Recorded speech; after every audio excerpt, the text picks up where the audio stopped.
बिस्मिल्लाहिर्रहमानिर्रहीम, अस्सलाम वालेकुम। आप देख रहे हैं मेरा यूट्यूब चैनल और मैं हूं वसीम सती। नाज़रीन, आज के व्लॉग में हम बात करेंगे इस्लामाबाद E11-2 के उस वाक़े के हवाले से जिसमें एक उस्मान मिर्ज़ा नामी शख्स जो है वो एक लड़के और लड़की के ऊपर तशद्दुद करता है और उसके साथ साथ वहाँ पर ऐसी गलीज़ गुफ्तगू और हरकत की गई थी, जिसके बाद ये पूरे का पूरा जो एक वीडियो क्लिप था जब वो सोशल मीडिया पर जब वायरल हुआ तो उसके बाद ना सिर्फ सिविल सोसाइटी, हमारे कानून नाफिज करने वाले इदारे, बल्कि उसके साथ प्राइम मिनिस्टर पाकिस्तान ने भी इसके ऊपर एक्शन लिया था और उसके बाद वो मुलज़म जो है वो गिरफ़्तार हो चुका था। आज शाम के वक्त एक वीडियो वायरल होना शुरू हो गई मुख्तलिफ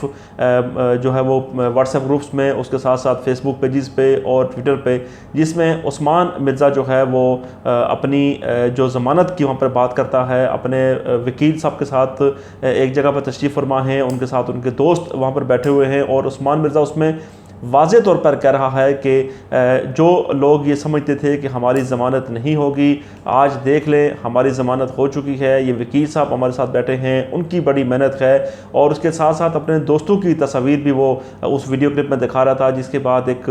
सोशल मीडिया पर हंगामा बर्पा हो गया। और उसके बाद हमने देखा कि जिस तरह से लोगों ने ना सिर्फ प्राइम मिनिस्टर पाकिस्तान के ऊपर तनकीद करना शुरू कर दी और उसके साथ साथ उनने रियासत मदीना के हवाले से भी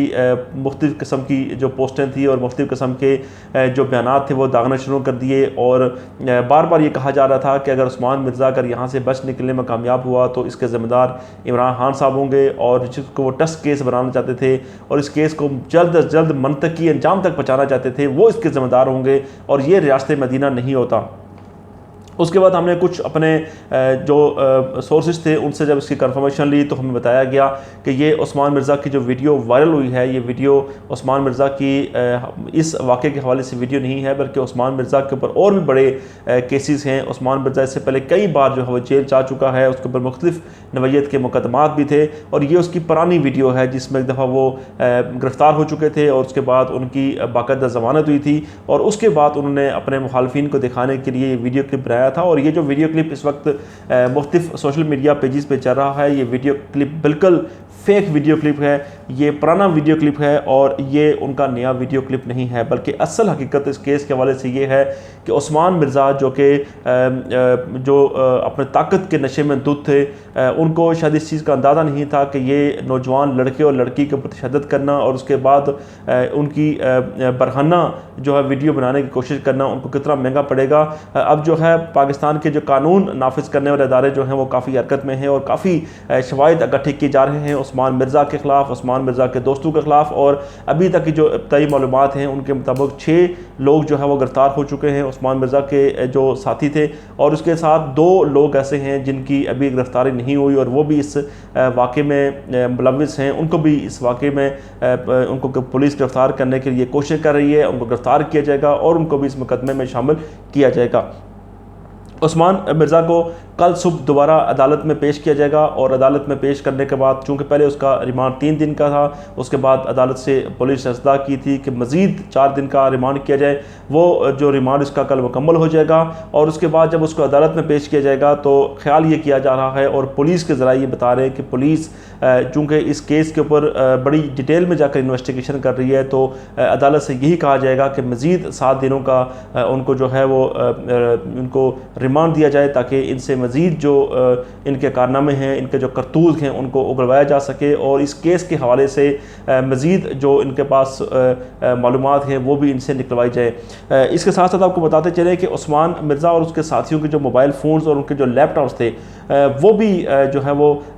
पुलिस ने अपनी तहवील में लेकर उनको FIA के हवाले कर दिया था और उनका फ्रांसिक ऑडिट जो है वो किया जा रहा था। और उनके अंदर जितने भी मोबाइल के अंदर वीडियोस थी, उनके अंदर ऑडियो मैसेजेस थे, उनके हवाले से भी जांच पड़ताल की जा रही है। उनके जो जिन जिन लोगों के साथ रवाबित थे उन लोगों से भी इन्वेस्टिगेशन की जाएगी। और उसके साथ साथ FIA इस बात की भी कोशिश कर रहा है कि उस्मान मिर्ज़ा और उसके साथियों ने जो मोबाइल फ़ोन इस्तेमाल किया, जो व्हाट्सएप चैट किए और वो चैट करने के बाद उन्होंने डिलीट कर दी, उसको भी दोबारा रिकवर किया जा सके और रिकवर करने के बाद इस केस के अंदर जो है मज़ीद जो दफ़ात हैं वो शामिल करके इनको करार वाकई सज़ा दी जा सके। उस्मान मिर्ज़ा केस जो है इसको कुछ लोग जो है वो बड़ा सादा केस समझ रहे थे और ख़ास करके उस्मान मिर्ज़ा और उनके दोस्त शायद इस केस को बड़ा सादा समझ रहे थे कि जिस केस का बैकग्राउंड तो आपको पता ही है, जिसमें एक लड़की और लड़के के ऊपर जब तशद्दुद किया जाता है। चूँकि वो लड़का और लड़की जब उस फ्लैट में आए तो उसकी असल कहानी तो ये थी कि उस लड़की का इंटरव्यू था, वो लाहौर से इस्लामाबाद आई। उसने अपने मंगेतर को फ़ोन किया और कहा कि वो एक फ़्लैट बुक करवा के दे ताकि उसने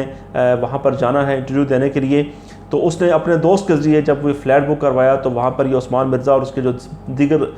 जो दोस्त इसके अंदर इन्वॉल्व हैं वो वहाँ पर पहुँच गए और उन्होंने ना सिर्फ लड़की को वहाँ पर थप्पड़ मारे, लड़के को वहाँ पर मारा गया, उसके साथ साथ उनके साथ गलीज़ गुफ्तगू की गई और उनको गलत जो है वो हरकत और गलत काम करने पर उकसाया भी जाता रहा।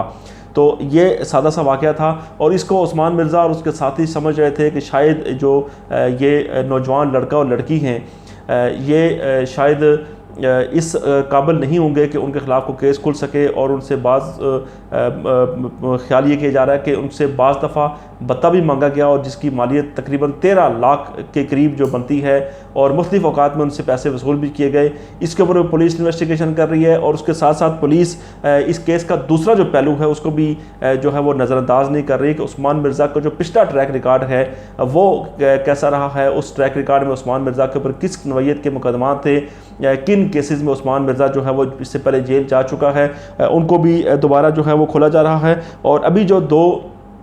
नई दफ़ा जो शामिल की गई हैं जिनमें 375D जो एक जो नई जो उनके ख़िलाफ़ जो FIR में जो शिक जो शामिल की गई है उसके मुताबिक जो है एक कोई मुल्ज़मान जो है उसको कोई बाई फोर्स इंटरकोर्स की जो जब कोशिश करवाता है तो ये दफ़ा लगाई जाती है और इसकी सज़ा जो है वो उम्र कैद, ये सज़ाए मौत भी हो सकती है। उसके साथ साथ बता खोरी की जो दफ़ा है वो भी इसमें शामिल कर ली गई है, वो शिक शामिल कर ली गई है। उसके साथ साथ 364 मैं आपको पहले बता चुका हूँ कि उम्र कैद और या सज़ाए मौत की जो सज़ा है यहाँ पर हो सकती है। तो पुलिस ने अपनी तरफ से केस को बड़ा मजबूत किया है। प्राइम मिनिस्टर पाकिस्तान ने जब IG इस्लामाबाद के साथ मीटिंग की थी तो उसमें भी इस बात के ऊपर जोर दिया गया था कि इस केस को मंतकी अंजाम तक पहुँचाया जाना है और जब केस मंतकी अंजाम तक पहुँचेगा और जल्द अज जल्द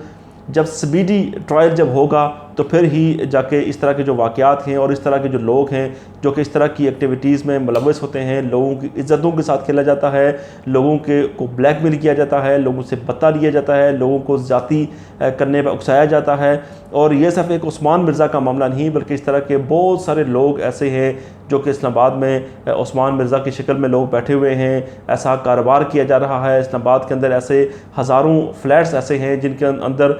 ये चीज़ें जो है वो चल रही हैं। वहाँ पर हमारे पुलिस और कानून नाफिज करने वाले अदारों को भी इसका इल्म है, लेकिन जब तक सबूत हाथ में ना हो,